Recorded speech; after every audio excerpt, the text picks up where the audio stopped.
किसी भी बैंक में अगर आप लोन के लिए जाते हैं और बैंक लोन देने के साथ में जो है आपको कई सारे इंश्योरेंस और कार्ड जो है थमा देता है, तो ये खबर आपके लिए बड़ी ज़रूरी है। अब बैंक जो है बिना आपकी सहमति के एक क्लिक में बीमा पॉलिसी नहीं बेच पाएगी। भारतीय रिजर्व बैंक ने मिस सेलिंग और डार्क पैटर्न्स को लेकर नए नियम पेश किए हैं, जो कि आगामी जो है कहा जा रहा है 1 जुलाई 2026 से लागू हो जाएंगे। प्रवीण सर, इन नियमों के आने के बाद तो लगता है कि बैंकिंग सेल्स से जुड़ी जो जितनी भी स्ट्रैटेजी जो बनाते थे, जो स्ट्रैटेजी बनाने वाले लोग थे, उनका तो पूरा तरीका ही बदल दिया जाएगा। क्योंकि उनकी जो वॉर रूम में लोग बैठे रहते थे, वो कहते थे कि भाई ये पॉलिसी है, ये फला इंश्योरेंस है, ये फला प्रोडक्ट है, इसको आपको ऐसे बेचना है, तो उनकी स्ट्रैटेजी तो धरी रह जाएगी सर। नहीं, देखिए, साइबर फ्रॉड, डिजिटल अरेस्ट के दौर में एक जो आम कंज्यूमर की बहुत बड़ी दिक्कत थी विशाल, वो दिक्कत है मिस सेलिंग की।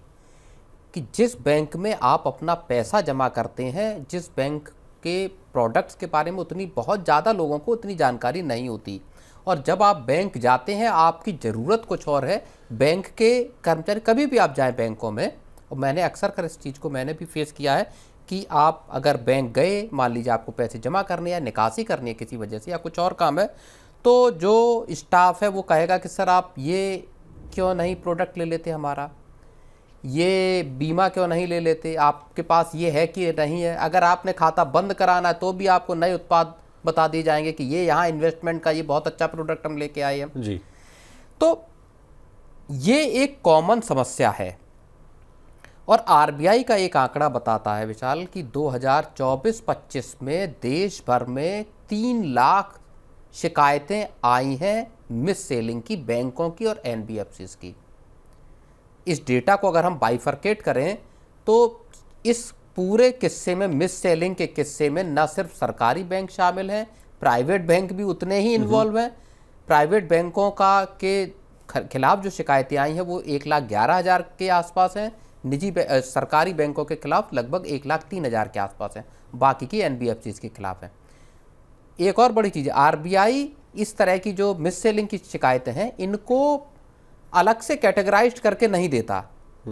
वो कहता है कि जो कस्टमर की एक जो प्रोडक्ट बेचने खरीदने को लेके जो डिस्प्यूट है बैंक के साथ या इंस्टीट्यूशन के साथ, वो है। तो अब जो ड्राफ्ट गाइडलाइन आरबीआई लेके आया है ये बेहद महत्वपूर्ण है, लेकिन क्या जमीन पर इनको पालन करा पाएंगे आप, इंप्लीमेंट हो पाएगा? केवल आपका गाइडलाइन लेकर आना नहीं, अभी तो ये ड्राफ्ट फॉर्मेट में है, पहले इनको पास कराना होगा, उसके बाद जब ये लागू होंगे।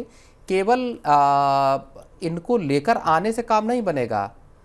क्या बैंक के कर्मचारियों को इस बात के लिए हतोत्साहित किया जा सकेगा कि वो साहब थर्ड पार्टी प्रोडक्ट ना बेचें?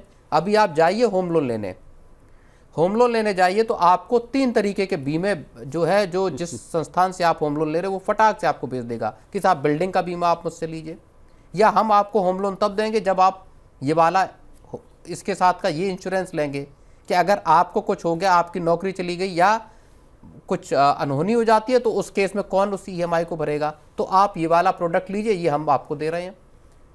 तो इस तरह से, या कोई सीनियर सिटीजन अगर बैंक जाता है तो उसको कहते हैं कि साहब आप ऐसा प्रोडक्ट ले लीजिए जो उनके किसी काम का ही नहीं है, यूलिप पॉलिसी बेच देंगे, कभी कुछ बेच देंगे।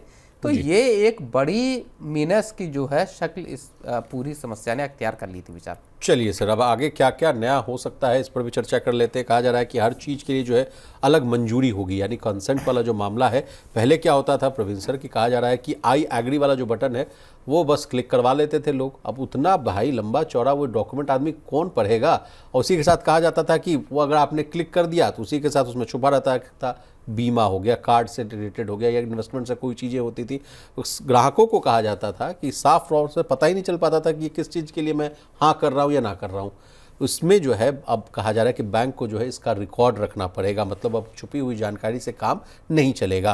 जैसा कि सर आपने बताया भी कि ग्राहक की जो है ज़रूरत देखकर ही प्रोडक्ट बेचना होगा। अब बैंक को देखना होगा प्रवीण सर कि ग्राहक की जो है आय कितनी है, इनकम कितनी है, उसकी ज़रूरत क्या है, प्रोडक्ट उसके लिए सही है भी या नहीं, ये भी देखना अब बहुत, ये सब चीज़ें तो पहले से भी रही होंगी जी, लेकिन वो इम्प्लीमेंट नहीं, आय कितनी है या ग्राहक की जरूरत है या नहीं, ये तो बैंक का स्टाफ जो मौजूद है, जो इंटरेक्ट कर रहा है उस व्यक्ति के साथ जो शाखा में गया है, वो उसको जानकर उसके खाते की डिटेल लेकर अच्छे से समझ सकता है कि साहब इनका आय का खर्च का हिसाब किताब क्या है, क्योंकि आपके पास एक क्लिक में मौजूद है सारी चीजें। एग्जैक्टली। ठीक है, उसके बावजूद आप बेचते हो। क्यों बेचते हैं?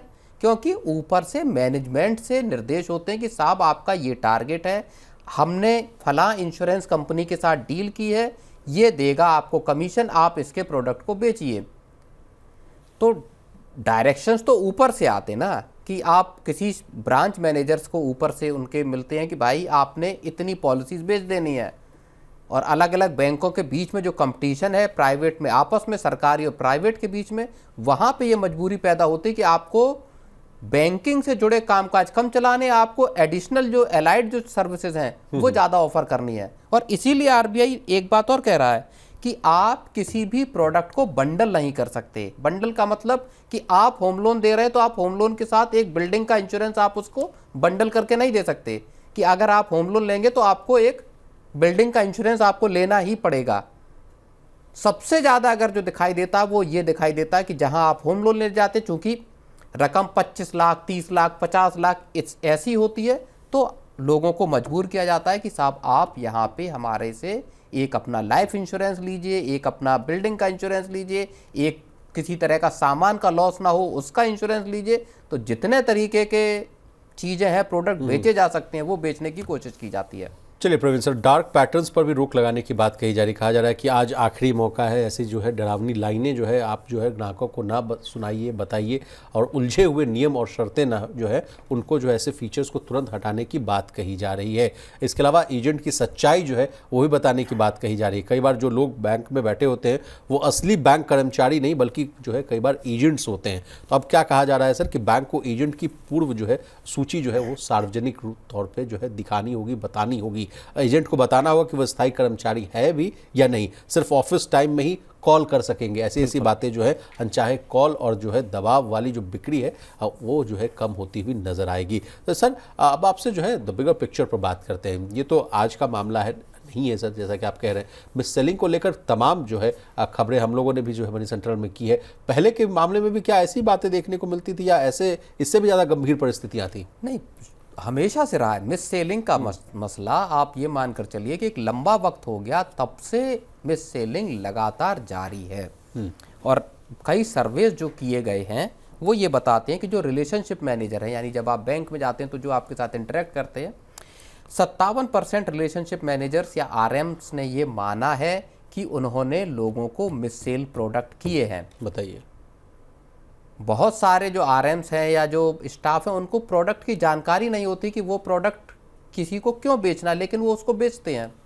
तो अल्टीमेटली इसमें नुकसान की स्थिति में कौन होता है? उसका कस्टमर होता है, जिसको उस कई बार ऐसा होता है कि मुझे आपने ज़बरदस्ती थोप तो दिया कोई प्रोडक्ट, लेकिन मैंने साल 2 साल उसको चलाया, उसके लिए प्रीमियम भरा या उसकी चीज़ें दी, किस्तें दी, और उसके बाद मुझे समझ में आया कि यार ये तो मेरे लिए किसी काम का नहीं था, मैंने बंद किया, आपको उतना प्रीमियम का लॉस हो गया। तो ये फिर आपकी पॉकेट पे एक अनड्यू बर्डन विशाल बनता है। चलिए, तो अब कब से लागू होंगे नियम ये भी जान लेते हैं। अभी देखिए ये ड्राफ्ट नियम है, 4 मार्च 2026 तक जो है सुझाव मांगे गए हैं और 1 जुलाई 2026 से लागू करने की बात कही जा रही है।